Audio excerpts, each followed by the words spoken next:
Alors à la suite du test 18, une fois qu'on a vu quelle fonction usuelle était concave ou convexe, eh bien on va essayer de trouver des caractérisations de la convexité et de la concavité qui soient un petit peu plus faciles à manier que la définition. Sa définition elle est vraiment fastidieuse, c'est pas facile.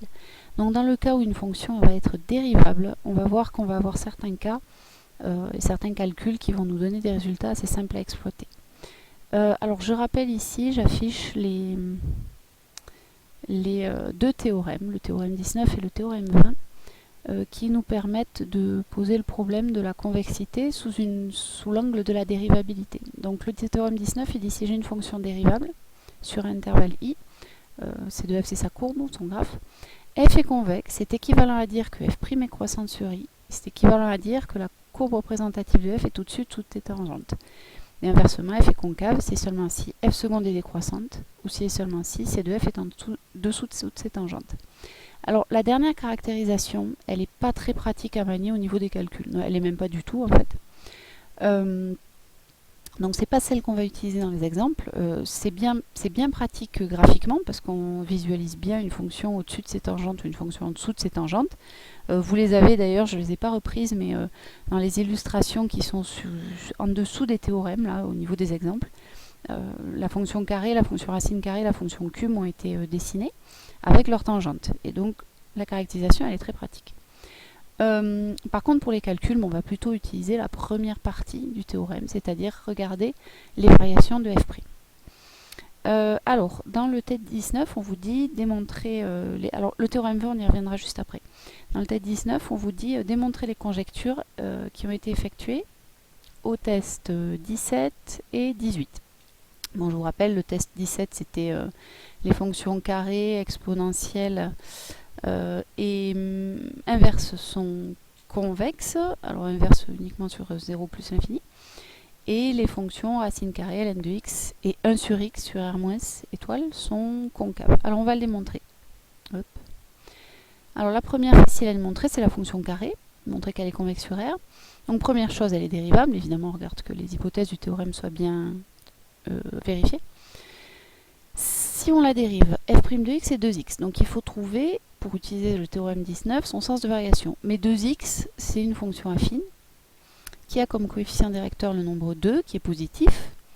Et donc, comme chacun le sait, une fonction affine de coefficient directeur positif, c'est une fonction croissante. Enfin, c'est même une fonction linéaire en fait. Donc f' est croissante, et donc d'après le théorème, quand on regarde de droite vers la gauche, on en déduit que f est convexe sur r. Donc c'était pas très compliqué. Si maintenant on regarde pour la fonction exponentielle, bon, on se rend compte que c'est pas beaucoup plus compliqué. C'est aussi une fonction dérivable sur r, donc pas de problème là-dessus. La fonction exponentielle, quand on la dérive, on tombe sur à nouveau la fonction exponentielle. Et son sens de variation, il est bien connu, c'est une fonction croissante sur r, vous la connaissez. Donc je réutilise encore le théorème, alors c'est pas 18, hein, c'est 19, je me suis trompée là. Hop. On va essayer de corriger ça. Donc c'est d'après le théorème 19, pardon. Celui qu'on a écrit là. D'après le théorème 19, je vais y arriver. F est donc une fonction qui est convexe sur R, parce que sa dérivée est positive. Dernier exemple, enfin dernière conjecture qu'on avait faite au test précédent. Alors celle-là, elle est un peu plus compliquée. C'est 1 sur x, la fonction inverse, qui est convexe sur r plus étoile. Bon, elle est dérivable, ça, il n'y a pas trop de problème. Par contre, quand on la dérive, on obtient moins 1 sur x carré. Et alors, les variations de cette fonction-là, elles ne sont pas forcément si faciles que ça à trouver. Ça fait appel à un théorème que vous avez vu en début d'année sur les composés. Je vais l'écrire d'ailleurs un petit peu différemment. Je vais écrire que c'est 1 sur moins x carré. Parce qu'écrite comme ça me permet de reconnaître la composée de deux fonctions. D'abord la fonction ici au dénominateur, moins x carré. Et alors moins x carré, c'est la copine de la fonction carrée, je vais la tracer là, c'est sa symétrique par rapport à l'axe des abscisses. Je la trace ici en tout petit. Donc la fonction carrée, bon elle est mal tracée, hein, c'est à main levée avec une tablette, c'est pas facile. Elle est comme ça, et donc la fonction moins x carré, elle est plutôt comme ça. Donc celle-là, en fait c'est ce que j'ai illustré ici. Si je me place là, sur R plus étoile, cette partie-là, et ben elle est décroissante. Donc, cette fonction f', c'est la composée d'une fonction décroissante suivie de la fonction 1 sur x qui, elle, est aussi décroissante sur R+. Ça, je ne vous fais pas le dessin, vous la connaissez par cœur. Et je l'ai souligné en jaune, la composée de deux fonctions de même sens de variation est croissante. C'est ça le théorème que vous avez vu sur les composés en début d'année. Du coup, f', eh ben, je peux dire qu'elle est croissante sur R plus étoile. Et donc f est convexe sur R. Donc voilà comment on manie la convexité, la concavité. Alors évidemment, on a quand même un raisonnement pas forcément évident sur les variations de la fonction dérivée. Mais on y arrive à peu près. Alors maintenant, je passe aux conjectures concernant les fonctions concaves. La première, c'était racine carrée concave sur R+. Donc on utilise toujours le même théorème, le 19. C'est une fonction dérivable, je la dérive, 1 sur 2 racine de x. Et là aussi, c'est une composée. La composée de la fonction qui a x associe 2 racines de x. Bon, elle a le sens de variation de la fonction racine carrée. C'est pareil, quand je multiplie par une fonction positive, je ne change pas le sens de variation. Donc elle est croissante sur R+. Et la fonction inverse, elle est décroissante sur R. Alors, sur R étoile, je me suis trompée, oui, sur R plus étoile, évidemment, parce qu'elle est en deux parties. Bon, sur R moins aussi étoile, mais ça ne m'intéresse pas trop.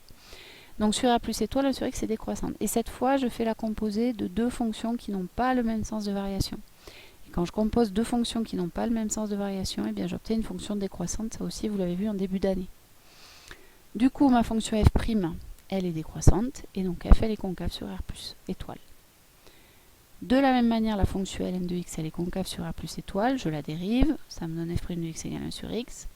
Et f' de x et 1 sur x, elle est décroissante sur R plus étoile aussi. Et donc f est concave sur R plus étoile, ça c'était beaucoup plus facile. Et la dernière, 1 sur x, qui du coup est aussi concave sur R moins étoile. Alors on fait exactement, on procède pareil que pour montrer qu'elle était convexe sur R plus étoile. On utilise le fait que f' c'est la composée de la fonction qui a x associe x moins x carré. Et cette fois elle est croissante sur R moins étoile. Alors je vous refais pas le petit dessin, sinon ça va chevaucher ce que j'ai déjà écrit. Mais si vous revenez un petit peu en arrière dans la vidéo, vous verrez que la fonction moins x carré, elle est effectivement croissante sur R moins étoile. La fonction inverse, elle est toujours décroissante. Et donc je compose deux fonctions qui sont de sens de variation différents. Et donc leur composée, elle est décroissante. C'est voir la propriété en jaune, celle-là que j'ai écrite juste au-dessus. Donc décroissante sur R moins étoile, et donc f est concave sur R moins étoile. Voilà comment on montre la concavité, ce qui rend les choses, ou la convexité, ce qui rend quand même les choses beaucoup plus faciles qu'avec la définition. Vous avez bien vu que je n'ai même pas tenté de faire des définitions, d'utiliser la définition pour démontrer quoi que ce soit. Donc ça c'était pour démontrer les conjectures du test 17, et maintenant pour celle du test 18, qui était que la fonction cube a un point d'inflexion en 0. Et bien voilà la démonstration. Donc, c'est une fonction dérivable sur R. Et cette fois, on va s'appuyer sur le théorème 20. C'est lui qui parle de point d'inflexion. Alors, le théorème 20, il dit que les trois propositions suivantes sont équivalentes, un peu sur le même modèle que le 19. Un point de coordonnées x0 f de x0 est un point d'inflexion. Si et seulement si la dérivée change de monotonie en x0, c'est-à-dire elle passe de croissante à décroissante ou de décroissante à croissante, le contraire, ou bien la tangente en m0 traverse la courbe. Alors, le coup du petit 3, c'est pareil. Ça ne va pas servir à grand chose pour démontrer. Par contre, c'est bien pour illustrer. Si vous regardez en dessous la courbe représentative de la fonction cube, en pointillé, ce sont ces tangentes qui ont été dessinées. Et bien, on voit bien que les tangentes, si vous les regardez, elles passent de au-dessus de la courbe à en dessous de la courbe. Bon, nous, ce à quoi on va s'attacher et à montrer, c'est que f' change de monotonie en x0, ce qui est écrit ici dans le théorème 20.